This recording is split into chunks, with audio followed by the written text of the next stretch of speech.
अस्सलाम वालेकुम my YouTube family, कैसे हैं आप सब। उम्मीद है आप सब खैरियत से होंगे। आज मैं रेसिपी शेयर कर रही हूँ मार्बल केक की। और आप बिलीव करिए इतना सॉफ्ट मार्बल केक बनेगा, बिल्कुल बाज़ार जैसा इसका टेक्सचर होगा। लेकिन आपको जो भी ट्रिक्स और टिप्स मैं बताऊँगी आपने उसी ट्रिक्स और टिप्स को फॉलो करना है, ठीक है।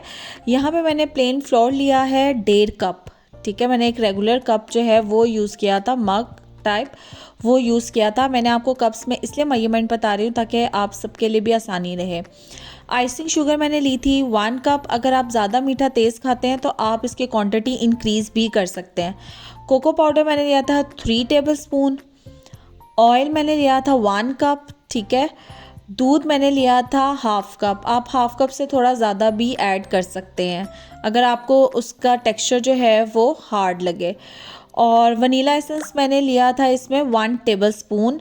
और बेकिंग पाउडर मैंने ऐड किया था 1.5 टेबल स्पून। बेकिंग पाउडर का आपने ध्यान रखना है, या आपने 1.5 टेबल स्पून ही यूज़ करना है। जो क्वांटिटी मैं आपको बता रही हूँ आपने इंग्रेडिएंट्स की वही क्वांटिटी को यूज़ करना है। अंडे मैंने 2 लिए थे यहाँ पे। अच्छा, इसको बनाने का जो केक बनाने का सबसे बेटर तरीका है वो ये है कि आपने अंडों को आइसिंग शुगर के साथ बीट करना है, ठीक है। अंडे जो हैं वो मैंने आइसिंग शुगर के साथ बीट किए थे। और जो शुगर है ना उसको आपने पाउडर फॉर्म में कर लेना है। आपको कोई ये नेसेसरी नहीं है कि आप बाहर से ही बाय करें आइसिंग शुगर। आप घर में भी शुगर को लेके उसको अच्छे तरीके से पाउडर फॉर्म में बना सकते हैं और उसको भी यूज़ कर सकते हैं। मैंने उसी चीनी को, घर वाली चीनी को ही मैंने पाउडर फॉर्म में करके तो उसको मैंने बीट किया है ये एग के साथ। आपने एग और शुगर को इतना अच्छे तरीके से बीट करना है कि उसका ये देखिए ये फोमी टेक्सचर हो जाना चाहिए आपका। जब तक फोमी टेक्सचर नहीं होगा आपने तब तक जो है वो बीट करते रहना है, अपने एग्स को भी और शुगर को भी। इन दोनों चीज़ों को अच्छे तरीके से बीट करने के बाद मैं इसमें शामिल करूँगी तमाम लिक्विड इंग्रेडिएंट्स। ऑयल जो है वो आपने ध्यान रखना है, ऑयल आपने कम नहीं डालना। अगर आपके केक में ऑयल कम हो तो इससे आपका जो केक है वो ड्राई होना शुरू हो जाता है। आफ्टर 1 डे आपका केक ड्राई होना शुरू हो जाएगा और उसका टेक्सचर सॉफ्ट नहीं रहेगा। इसलिए ऑयल आपने जो है वो जितनी क्वांटिटी मैंने आपको बताई है उतनी ही क्वांटिटी में डालना है, ठीक है। इससे 1-2 टेबल स्पून ज़्यादा कर सकते हैं लेकिन कम मत करिएगा, नहीं तो आपका जो केक है उसका टेक्सचर हार्ड हो जाएगा। वनीला एसेंस भी मैंने आपको बता दिया था। इन सारे लिक्विड इंग्रेडिएंट्स को डाल के इसमें तो बीट कर लें अच्छे तरीके से, ठीक है। एग बीटर से आपने इसको बीट करना है ताकि ये तमाम इंग्रेडिएंट्स अच्छे तरीके से मिक्सअप हो जाएं। जैसे ही इंग्रेडिएंट्स मिक्सअप हो जाएंगे तो आपने इसके बाद इसके अंदर डालना है बेकिंग पाउडर। बेकिंग पाउडर मैंने आपको बताया था, मैंने 1.5 टेबल स्पून लिया था, ठीक है। इससे ये होगा कि आपका जो केक है वो राइज अच्छा होगा, अच्छे तरीके से फॉर्म करेगा। इसलिए आपने इसके अंदर बेकिंग पाउडर इतनी ही क्वांटिटी में डालना है। और मैदा जो है वो मैंने सिफ्टेड लिया था फ्लोर। लाइक आपने इसको जैसे आटा छानने वाली जो छानी होती है उसमें इसको लाजमी छानना है ताकि आपके जितने भी इसके लम्स हैं वो अच्छे तरीके से निकल जाएं और आपका जो है वो क्लियर मैदा जो है वो केक में डले। मैदे को छानना आपने लाजमी है। आप चाहें तो बेकिंग पाउडर और कोको पाउडर को भी जो है वो सीव कर सकते हैं, लेकिन मैंने ओनली मैदे को ही सीव किया है। इसको अच्छे तरीके से आपने बीट करना है, बहुत ज़्यादा बीट भी नहीं करना। अगर बहुत ओवर बीटिंग हो जाए तो भी आपका केक जो है वो राइज़ नहीं करता। अगर आप चाहते हैं कि आपका केक एक अच्छे लेवल पर राइज़ करे, सॉफ्ट रहे, तो आपने इसका बीटिंग टाइम का भी ध्यान रखना है। आपने इसको क्लॉकवाइज जो है वो बीट करना है और अच्छे तरीके से स्मूथली आपने इसको बीट करना है, ओवर बीट मत करिएगा। ये देखें ये इसका टेक्सचर होना चाहिए आपके केक का, ठीक है।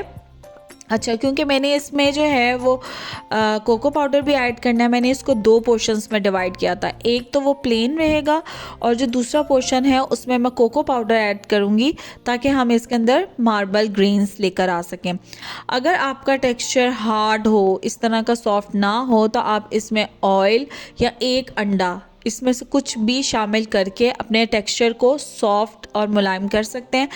अगर इसका टेक्सचर हार्ड होगा तो आपका केक जो है वो सॉफ्ट नहीं बनेगा। आपको केक सॉफ्ट बनाने के लिए ऑयल और अंडे इन 2 चीज़ों का ध्यान रखना होगा। ठीक है।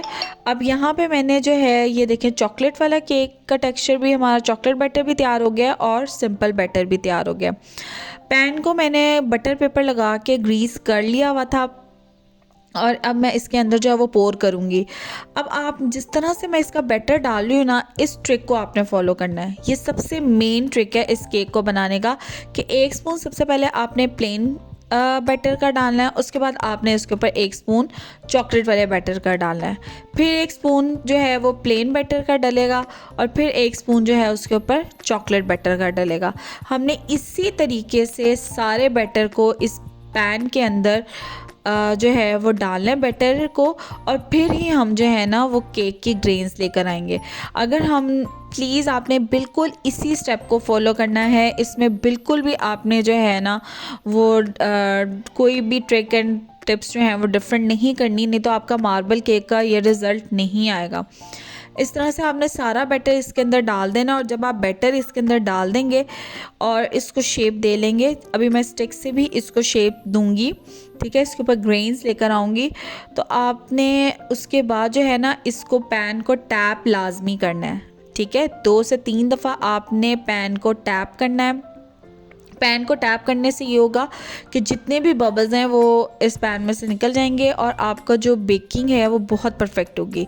इसलिए टैप एक कंपल्सरी स्टेप है बेकिंग का, कि केक को बेक करने से पहले आपने इसको टैप लाजमी करना है शेल्फ के ऊपर। ओके, मैं अमेज़े की बात नहीं कर रही, मैं पैन की बात कर रही हूँ। उसको हल्के से उठा के टैप करना है शेल्फ के ऊपर, ताकि आपका जो पैन के बबल्स हैं, जो बटर के बबल्स हैं, वो रिमूव हो जाएं। ये मैंने अपने पास ही इसका डिज़ाइन बनाया। आप चाहें तो कोई भी डिज़ाइन जो है वो with the help of the stick आप बना सकते हैं। मैंने एक जनरली डिज़ाइन बनाया है इसके ऊपर। बैटर हमारा बिल्कुल रेडी हो गया है, इसको मैंने टैप कर लिया है और ओवन को मैंने पहले प्री हीट किया था। प्री हीट मैंने फॉर 5 मिनट्स किया था और 5 मिनट्स के लिए प्री हीट करके मैंने इसको बेकिंग के लिए रख दिया था।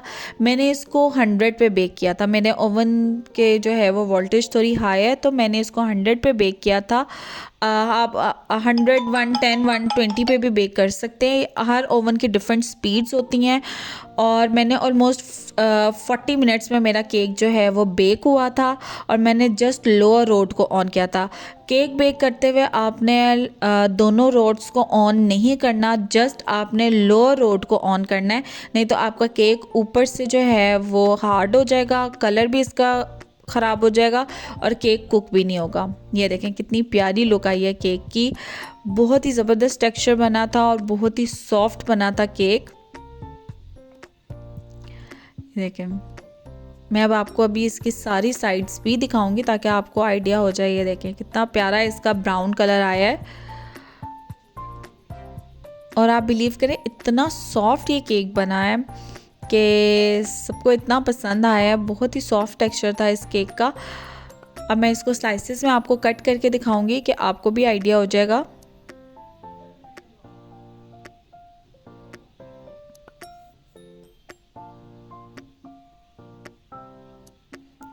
ये देखें कितना अच्छा टेक्सचर आया इसका अंदर से भी और बिल्कुल कुक था, सॉफ्ट था और बहुत अच्छे टाइमिंग पे था।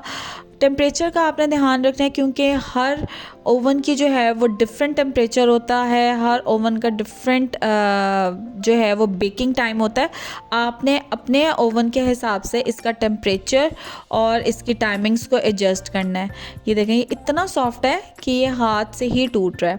अच्छा, एक और टिप मैं आपको दूंगी यहाँ पे, केक जब आप बेकिंग ओवन से निकालें तो उसके बाद उसको कवर्ड कर दिया करें ना, किसी भी स्लिंग से या क्लॉथ से जो है इसको कवर कर दिया करें। क्लॉथ इसके ऊपर डाल देंगे तो उसका फ़ायदा ये होगा कि आपका केक बहुत अरसे तक सॉफ्ट रहेगा। केक के ऊपर बेकिंग ओवन से निकाल के 5 से 10 मिनट के लिए आप जो है कूल डाउन करने के लिए जब रखें तो इसको कवर्ड करके रखें ताकि इसके ऊपर से सॉफ्टनेस जो है वो बरकरार रहे। उम्मीद है आपको ये रेसिपी बहुत अच्छी लगी होगी। इस रेसिपी को ज़रूर ट्राई करिएगा, मुझे दुआओं में याद रखिएगा और मेरे चैनल को सब्सक्राइब करिएगा। मेरे चैनल के लिंक को शेयर करें, दुआओं में याद रखें। अल्लाह हाफ़िज़।